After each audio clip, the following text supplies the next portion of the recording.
الحمدللہ رب العالمین والعاقبۃ للمتقین والصلاة والسلام علی سید الانبیاء والمرسلین اما بعد فاعوذ باللہ من الشیطان الرجیم بسم اللہ الرحمن الرحیم یا ایہا الذین آمنوا توبوا الی اللہ توبۃ نصوحا صدق اللہ مولانا العلی العظیم۔ باد توحید کے متوالوں، شمع رسالت کے پروانوں، غوث و خواجہ اور رضا کے چاہنے والوں، آئیے سب سے پہلے ہم اور آپ نہایت ہی ادب اور احترام کے ساتھ اپنے اور ساری کائنات کے مرکز عقیدت جناب محمد رسول اللہ صلی اللہ تعالی علیہ وسلم کی بارگاہ بے کس پناہ میں جس طرح سے میں آپ کو پڑھاؤں، میرے ساتھ مل کر مرد حضرات بآواز بلند اور خواتین اسلام دھیمی آوازوں سے درود شریف پڑھنے کی کوشش کریں۔ پڑھیں الصلاۃ والسلام علیک یا رسول اللہ، الصلاۃ والسلام علیک یا حبیب اللہ، الصلاۃ والسلام علیک یا نبی اللہ وعلی آلک واصحابک یا نور اللہ صلی اللہ تعالی علیہ وسلم۔ رب کعبہ کی بارگاہ میں دعا ہے، مولا اپنے حبیب صاحب لولاک صلی اللہ تعالی علیہ وسلم کے صدقہ طفیل ہم تمام حاضرین اور سامعین کو تو ماہ رجب کی برکتوں سے بھرپور مالا مال فرما۔ میرے کریم، ہم گناہگاروں سیاہکاروں کو، ہمارے والدین کو، ہماری قیامت تک آنے والی تمام نسلوں کو اپنے محبوب جناب محمد الرسول اللہ صلی اللہ علیہ وسلم سے اور ان کی اہل بیت سے سچی پکی محبت کی توفیق نصیب فرما، اور قیامت کے دن میرے کریم ہم گناہگاروں سیاہکاروں کو مولا کائنات مولا علی کرم اللہ وجہ الکریم کے قدموں میں جگہ نصیب فرما، اور ان کے وسیلے سے ہمیں حضور اکرم صلی اللہ علیہ وسلم کی شفاعت نصیب فرما۔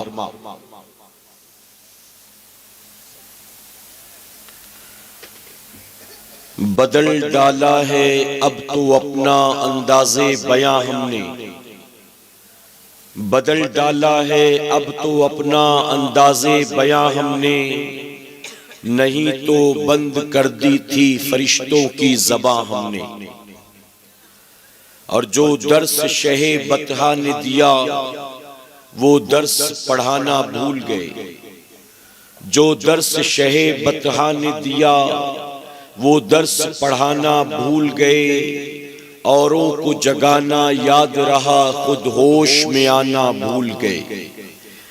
میرے پیارے آقا علیہ الصلوۃ والتسلیم کے پیر دیوانوں، آپ کی دیار محبت میں پہلی مرتبہ حاضری کا شرف حاصل ہوا ہے۔ اللہ رب العزت کی بارگاہ میں دعا ہے کہ اللہ رب العزت آج کی شب اس خوبصورت محفل کے سجانے والوں کا سجانا اور ہمارا اور آپ کا دور دراز سے یہاں آنا قبول فرمائے۔ میرے پیارے آقا علیہ الصلوۃ والتسلیم کے پیر دیوانوں، یہ محفل وہ محفل ہے کہ جہاں 2 4 5 گھنٹے نہیں، اگر ایک لمحہ بیٹھنا بھی میرا رب قبول کر لے تو قیامت کے دن وہی ایک لمحہ جنت کی ضمانت بن جایا کرتا ہے۔ کسی کہنے والے نے بہت خوب کہا، جہاں ذکر رسالت معاب ہوتا ہے، جہاں ذکر رسالت معاب ہوتا ہے، وہاں پہ سانس بھی لینا ثواب ہوتا ہے۔ تو آپ جب سے بیٹھے ہوئے ہیں تب سے لے کر اب تک آپ نے جتنی سانسیں لی ہیں، آپ کا دل جتنی مرتبہ دھڑکا ہے، یا اس محفل کی طرف جتنے قدم آپ چل کر آئے ہیں، آپ کو ان تمام چیزوں کے عوض میرا کریم انعام عطا فرمائے گا۔ تو اللہ کا شکر ادا کریں کہ اللہ رب العزت ایسی محفلوں میں ہمیں اور آپ کو آنے کی توفیق عطا فرماتا ہے۔ اب میں ایک بات بہت معذرت کے ساتھ عرض کرنا چاہوں گا، میں نے کل بھی راج محل میں دیکھا اور آج آپ کے علاقے میں دیکھ رہا ہوں، میرے پیارے آقا علیہ الصلوۃ والتسلیم کے پیروانوں، یقیناً اللہ کے محبوب جناب محمد رسول اللہ صلی اللہ علیہ وسلم کے نام پر میلاد پاک کی محفلیں سجانا، غوث اعظم کے نام پر 11ویں شریف کی محفل سجانا، غریب نواز کے نام پر چھٹی شریف کی محفل سجانا، یا اپنے علاقے میں موجود کسی اللہ کے ولی کا عرس پاک کرنا، مدرسے کی دستار بندی کا پروگرام کرنا، گاؤں کا سالانہ جلسہ کرنا، یہ ساری چیزیں عبادت ہیں، یہ ساری چیزیں نیکیوں کے کام ہیں، لیکن اس بات کا خیال رکھا کریں جیسے ہماری اور آپ کی روزمرہ کی زندگی میں اب شریعت کم اور طبیعت زیادہ نظر آتی ہے، ویسے ہی دینی جلسوں میں بھی معذرت کے ساتھ کہوں گا جو ماحول ہونا چاہیے وہ ماحول نظر نہیں آتا ہے۔ آپ سب سے پہلی چیز دیکھ لیں، یوں علماء کے سامنے یا منبر رسول کے سامنے عورتوں کو لا کر بٹھا دینا یہ بالکل غیر شرعی، یہ مناسب نہیں ہے اور کسی صورت میں اس کی اجازت نہیں ہے۔ ہم نے کل پہلی مرتبہ راج محل میں یہ دیکھا، میرے پیارے آقا کے پیروانوں میرا حال جانتے کیا ہے، کئی جگہوں پر ایسا ہوا کہ جب میں اسٹیج پر پہنچا اور میں نے دیکھا کہ وہاں پر عورتوں کو اس طرح بٹھایا گیا ہے تو میں نے سب سے پہلے انتظامیہ سے کہا آپ آگے سے پیچھے تک پردہ کھینچیں، اس کے بعد ہی میں اوپر آؤں گا، ورنہ میں اوپر آنے والا بھی نہیں ہوں۔ ہمارا اور آپ کا مذہب، ہمارا اور آپ کا دین کتنا پاکیزہ ہے، آپ اندازہ لگائیں۔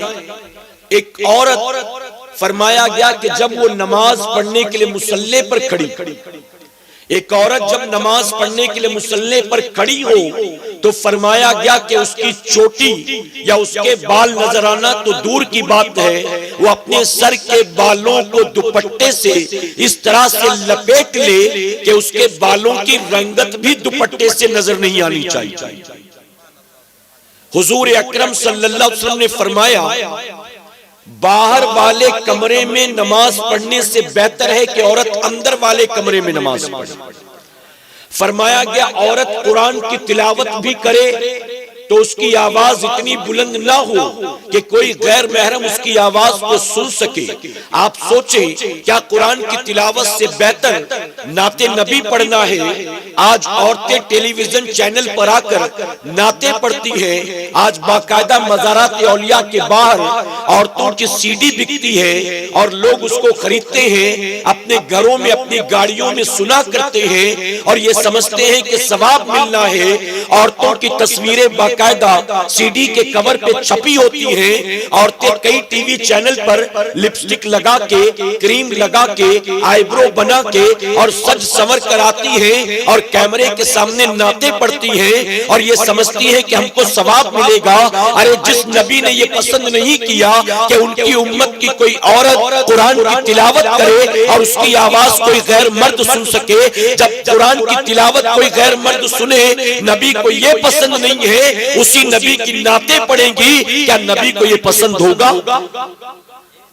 میرے پیارے آقا علیہ الصلوۃ والتسلیم کے پیروانوں، میں بہت معذرت کے ساتھ کہوں گا انتظامیہ ناراض نہ ہوں، ہم جیسا اگر کوئی روک ٹوک نہ کرے تو پھر آنے والے دنوں میں پتہ نہیں کیا ہوگا. جیسے اسکول کالج میں کوئی ایڈوکیشن ہوتا ہے, ایک ہی کلاس روم میں لڑکے لڑکیاں ساتھ بیٹھے ہوتے ہیں. آج آپ نے بیچ میں باؤنڈری تو لگا دیا, اگر ہم نہیں بولیں گے تو ممکن ہے 5 سال کے بعد ایک عورت بیٹھی ہوگی, 2 آدمی بیٹھے ہوں گے, 2 عورتیں بیٹھی ہوں گی, 4 آدمی بیٹھے ہوں گے.